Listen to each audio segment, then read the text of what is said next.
नमस्कार, मैं हूं पवन त्यागी। राजस्थान चुनाव में भारतीय जनता पार्टी ने अपना घोषणा पत्र जारी कर दिया है और इस घोषणा पत्र को संकल्प पत्र नाम दिया है। और वाकई में यह होता भी है कि भारतीय जनता पार्टी जो भी संकल्प पत्र अपना प्रस्तुत करती है उसमें जो भी वादे जनता से वो करती है उसको पूरी तरह से प्रयास किया जाता है कि हर वादा पूरा किया जाए। केंद्र सरकार का संकल्प पत्र आपको याद ही होगा, धारा 370 हटाने का वादा किया गया था तो वो पूरा हुआ। राम मंदिर बनाने की बाधाएं दूर करेंगे, वो भी पूरा हुआ।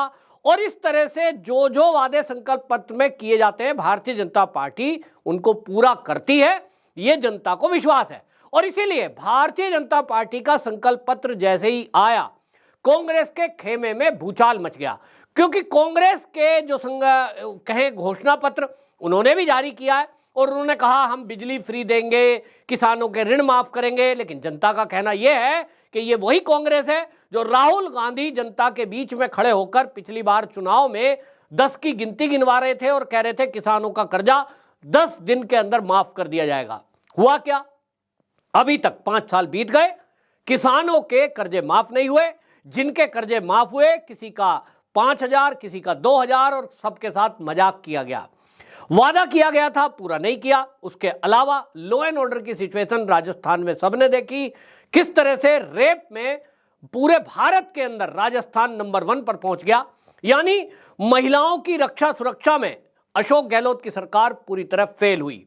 इसीलिए अब चाहे देश के प्रधानमंत्री नरेंद्र मोदी हो, चाहे उत्तर प्रदेश के मुख्यमंत्री योगी आदित्यनाथ हो, जब वो रैलियां करने राजस्थान में गए तो उन्होंने खास तौर पर लॉ एंड ऑर्डर, महिला सुरक्षा और भ्रष्टाचार, इन 3 मुद्दों पर ही विषय पर बात की। जहां एक तरफ मोदी जी ने आखिरी दिन में ये बातें की हैं, अब कुछ ही समय बचा है, उन्होंने कहा कि यदि आप इस कांग्रेस की सरकार को वोट करते हैं तो इसका मतलब भ्रष्टाचार फिर से आएगा। वहीं योगी आदित्यनाथ लगातार उत्तर प्रदेश का उदाहरण देते हैं। वो कहते हैं कि देखिए कांग्रेस की सरकार है तो यहां आतंकवाद है, यहां तुष्टीकरण है और लॉ एंड ऑर्डर की सिचुएशन बहुत खराब है। लेकिन उत्तर प्रदेश में देखिए भाजपा की सरकार है तो वहां अपराधियों की छाती पर बुलडोजर चलता है। और यह राजस्थान में भी हो सकता है कि अगर आप राजस्थान में बीजेपी की सरकार बनवाएं। योगी आदित्यनाथ के इस आह्वान पर जनता वाकई में विश्वास कर रही है और जनता का कहना है कि हम भी यदि भाजपा की सरकार राजस्थान में बनाते हैं, जिसकी बहुत जरूरत है, तो शायद यहां जो माफिया है, यहां जो महिलाओं और बहन बेटियों के साथ इज्जत के साथ खिलवाड़ करते हैं उस पर रोक लगेगी। वहीं दूसरी तरफ संकल्प पत्र जो जारी हुआ है उसमें सबसे बड़ी बात जो भारतीय जनता पार्टी के संकल्प पत्र में है, गरीब बच्चियों के लिए केजी से लेकर पीजी तक निःशुल्क, यानी उनको कोई फीस नहीं देनी, इसकी व्यवस्था की गई है। संकल्प पत्र में यह कहा गया है कि जो गरीब परिवारों की बच्चियां हैं, जब वो 6ठी कक्षा में आएंगी तो सरकार की तरफ से कुछ राशि डाली जाएगी उनके खाते में डायरेक्ट।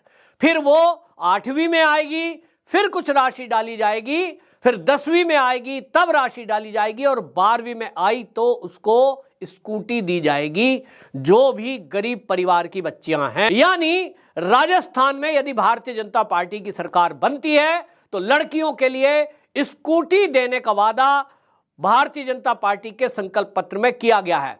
इसी तरह किसान सम्मान निधि जो अभी तक 6,000 रुपया मिलता है, यानी 2-2 हजार की 3 किस्त मिलती थी, उसको राज्य सरकार ये घोषणा पत्र में लिखा है कि यदि बीजेपी की सरकार बनती है तो उसको 12,000 कर दिया जाएगा, यानी डबल कर दिया जाएगा।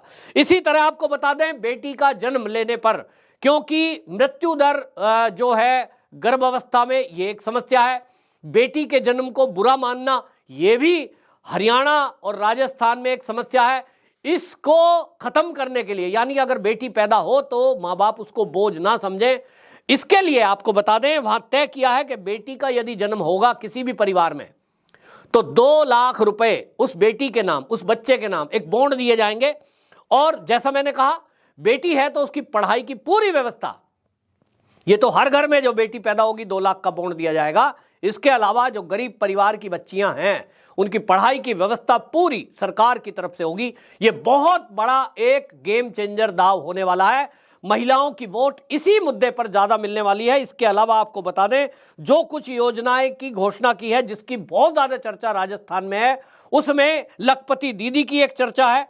और लखपति दीदी की चर्चा में आपको बता दें कि जब जेपी नड्डा जी ने इस संकल्प पत्र को घोषणा की तो उन्होंने बताया कि हम पूरे प्रदेश के अंदर भाजपा सरकार बनने के बाद 6 लाख महिलाओं को प्रशिक्षण देंगे, उनको आत्मनिर्भर बनाने के लिए उनको पैसा दिया जाएगा और वो फिर अपना खुद का काम करेंगे। जैसे आपको बता दूं कि कहा गया है कि ड्रोन के जरिए ड्रोन उड़ाना, फिर खेती में उनकी मैपिंग करना, उस तरह के काम भी सरकार की तरफ से दिए जाएंगे। और उत्तर प्रदेश में पहले से ही योगी आदित्यनाथ जी ने ये योजना चलाई हुई है, स्वयं सहायता समूह।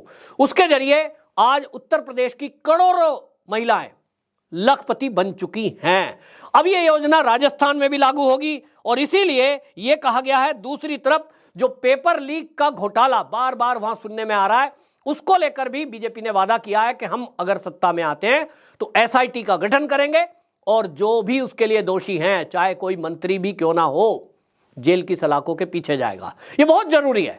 तो युवाओं की वोट भी इसमें मिलेगी। और वहीं आपको बताएं, युवाओं से वादा किया गया है कि सरकार आने पर, बीजेपी की सरकार आने पर 2.5 लाख सरकारी नौकरियों का सृजन किया जाएगा। पारदर्शिता के साथ बच्चों को, युवाओं को नौकरी मिलेगी। तो युवाओं में इसको लेकर अच्छा खासा एक उत्साह देखने को मिल रहा है जैसे ये घोषणा हुई है, क्योंकि वो कहते हैं कि भाई बीजेपी की सरकार है तो समझ लीजिए हमें विश्वास है कि ना पेपर लीक होंगे, ठीक से भर्तियां होंगी, पक्षपात भी नहीं होगा। और इसी में एक बड़ा काम किया गया है। मातृत्व वंदना योजना को 8,000 रुपए कर दिया गया है। उज्ज्वला लाभार्थियों को 450 रुपए जो गैस का सिलेंडर है उस पर सब्सिडी दी जाएगी। और सबसे बड़ी बात, गेहूं के दाम में बढ़ोतरी करके 2700 रुपए, 2,700 रुपए प्रति क्विंटल किसानों का गेहूं सरकार खरीदने का दाम, ये घोषणा पत्र में उन्होंने घोषणा की है। तो किसानों को एक तरह से एक तो सम्मान निधि वो डबल करना, गेहूं की फसल को करना, और सबसे बड़ी बात, एक सबसे बड़ा मुद्दा राजस्थान का था कि सरकार ने बहुत किसानों की जमीनों को कुर्क किया है। जिन लोगों के ऊपर कर्जा था वो कर्जा चुकता नहीं कर पाए। बहुत गरीबों का कहना यह है कि साहब हमारे पास पैसे थे ही नहीं तो देते कहां से। सरकार ने उनकी जमीनों को कुर्क किया है। भारतीय जनता पार्टी ने अपने संकल्प पत्र में किसानों से यह वादा किया है कि बीजेपी की सरकार आएगी तो हम एक कमेटी बनाएंगे और उस कमेटी में यह देखा जाएगा कि जिस व्यक्ति की जमीनें कुर्क की गई हैं सरकार के द्वारा, उस किसान की स्थिति क्या है। क्या वाकई में वो किसान बहुत गरीब है?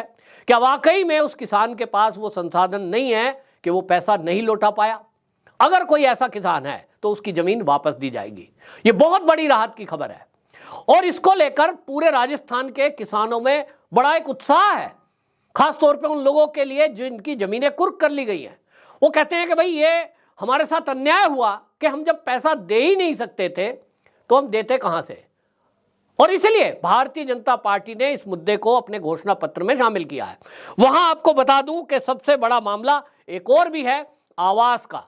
प्रधानमंत्री आवास योजना के तहत जहां भारतीय जनता पार्टी की सरकारें हैं वहां शहरों में ये मकान दिए जाते हैं। राजस्थान में इस योजना को ठीक से लागू नहीं किया गया। वहीं उत्तर प्रदेश की तर्ज पर राजस्थान में भी बीजेपी सरकार आने के बाद मुख्यमंत्री आवास योजना भी लागू की जाएगी। मुख्यमंत्री आवास योजना आपको बता दूं मैं, उत्तर प्रदेश में योगी जी ने लागू की है कि गांव के अंदर जिनके भी कच्चे मकान हैं, छप्पर पड़ा है, झोपड़ी पड़ी है, पटिया गाटर है, ऐसे सभी मकान मालिकों को पक्का मकान बनाने के लिए सरकार 2.5 लाख रुपए देती है। 3 किस्तों में वो पैसा दिया जाता है, नींव पर, फिर बनाने पर, फिर लेंटर पर। और शौचालय भी बनाया जाता है, रसोई भी बनाई जाती है, बड़ा सुंदर छोटा सा मकान बनाया जाता है। लेकिन गांव में किसी किसान को, गरीब को 2.5 लाख रुपए पक्का मकान बनाने के लिए मदद मिल जाए, सोचिए उसके लिए कितनी बड़ी राशि है। क्योंकि गांव में क्या है, मिट्टी की चिनाई कर देते हैं, बहुत बार मिट्टी है, लेबर भी सस्ती है और उसका खुद की जमीन है, तो उसको बनाने के लिए अगर मिल जाता है। मैंने खुद उत्तर प्रदेश में देखा है कि किस तरह से गांव-गांव में जब किसान को, किसी गरीब को झोपड़ी की बजाय एक लैंटर्ड पक्का मकान मिलता है, खास तौर पे महिलाओं के चेहरे पर मैंने वो खुशी देखी है। महिला ये कहती हैं, देखिए गरीबों के लिए तो क्या है कि शौच के लिए महिलाओं को जंगल जाना पड़ता है, लेकिन जब खुद का शौचालय घर में बना हो उसके बाद उस महिला की खुशी का ठिकाना नहीं होता, क्योंकि उसके लिए ये बड़ी एक पीड़ादायक बात होती है, खास तौर पे सर्दी और बरसात के दिनों में। कि भाई वो शौच के लिए जाना है तो रात्रि का इंतजार करेगी। ये समस्या भारतीय जनता पार्टी के अलावा किसी राजनीतिक दल के दिमाग में आई ही नहीं। मोदी जी आए 2014 में, उसके बाद महिलाओं की इस समस्या पर चिंतन किया गया तो शौचालय बनाने के लिए भी राशियां दी गई। और आज भारत के अंदर कोई गांव ऐसा नहीं है जहां यह योजना लागू ना हो। बस केवल वहां जहां भारतीय जनता पार्टी की सरकार नहीं है, ऐसे कुछ राज्यों में इस योजनाओं को रोकने का काम, अड़ंगा लटकाने का काम किया गया। और इसलिए जनता कहती है कि बीजेपी की सरकार लाना जरूरी है। तो राजस्थान में यह तय हो चुका है कि भारतीय जनता पार्टी की ही सरकार आएगी। अब वहां ये जो संकल्प पत्र है भारतीय जनता पार्टी का, इसने एक तरफ फिर से कांग्रेसी खेमे में तो खलचल मचा दिया, क्योंकि उनको लग गया है कि कांग्रेस के जो घोषणाएं हैं उस पर तो कोई यकीन ही नहीं करता, क्योंकि वादा खिलाफी पहले ही हो चुका।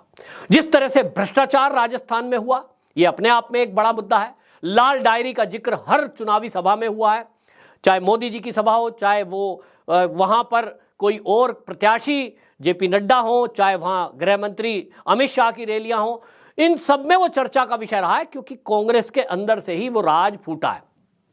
अब उसमें जांच होगी, भ्रष्टाचार खुलेंगे, ये जनता को विश्वास है। और इसीलिए जनता ने मन बना लिया है राजस्थान में भारतीय जनता पार्टी की सरकार को लाने का। तो बहुत बड़ा असर यहां होने जा रहा है संकल्प पत्र का। और वाकई में अब जो है, ये मैं कह सकता हूं, पहले भी मैंने कहा है, 3 राज्यों में भारतीय जनता पार्टी की सरकार स्पष्ट रूप से आती हुई दिख रही है। राजस्थान, मध्य प्रदेश, छत्तीसगढ़। आपकी क्या राय है? कमेंट बॉक्स में जरूर बताएं। वंदे मातरम।